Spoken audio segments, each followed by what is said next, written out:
కథ పేరు ఉన్నదొకటే జిందగీ. రచనా పఠనం సుజాతారావు. Cell phone మ్రోగుతోంది. సాయంత్రం సమయంలో సెల్ ఫోన్ మ్రోగిందంటే అది ఎందుకో భాగ్యరాజుకు బాగా తెలుసు. ఫోన్ ఎత్తొద్దనుకుంటూనే అప్రయత్నంగా అలవాటుగా ఎత్తేశాడు. ఒరే భాగ్యం, నేనురా భోగేశ్వరరావుని, ఇవాళ పార్టీ ఉంది మర్చిపోకు. భోగేశ్వరరావు సామాన్యం కాదు. ఒకసారి పార్టీలో పోటీ పెడితే ఫుల్ బాటిల్ దింపకుండా కొట్టేసి సీసాల భోగేశ్వరరావుని బిరుదు పొందాడు. నేను రానురా, అసలే కొత్తగా పెళ్ళైంది, మావిడ ఊరుకోదురా. భాగ్యరాజు సందిగ్ధంలో పడ్డాడు. మహా నీ ఒక్కడికే పెళ్ళైంది, మరి మాకెవరికి పెళ్ళాలే లేరు పాపం.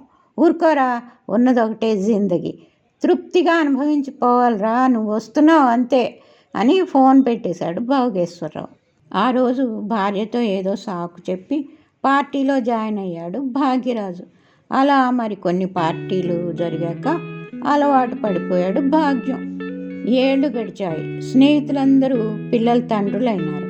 అలవాటు చెడ్డదైనా మంచిదైనా మానడం కల్లా. ఉన్నదొకటే జిందగీ, ఎంజాయ్ అంటూ పార్టీలు సాగుతూనే ఉన్నాయి. స్నేహితులందరూ పరిమితిలో మదిరాపానం చేసిన సీసాల భోగేశ్వరం అలవాటు ముదిరి జాడ్యంగా మారింది. ఆ జాడ్యం మరింత ముదిరి లివర్ హెమరేజ్ వరకు ముదిరింది. ఒరే భోగేశ్వరం, చెప్తే విన్నావా? ఇప్పుడు చూడు, ఉన్నదొకటే జిందగీ అంటూ బాటిల్ మీద బాటిల్ కొట్టావు. అందరూ చప్పట్లు కొట్టారు, ఆకాశానికి ఎత్తారు. నీ శరీరం మాత్రం కుళ్ళిపోయింది.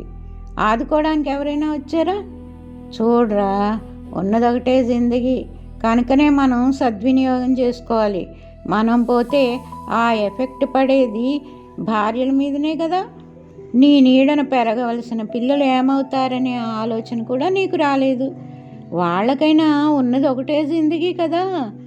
ఏదైనా పరిమితుల్లో ఉన్నంతవరకే ఆనందం, ఆరోగ్యం అన్నాడు భాగ్యరాజు స్నేహితుని పరామర్శిస్తూ.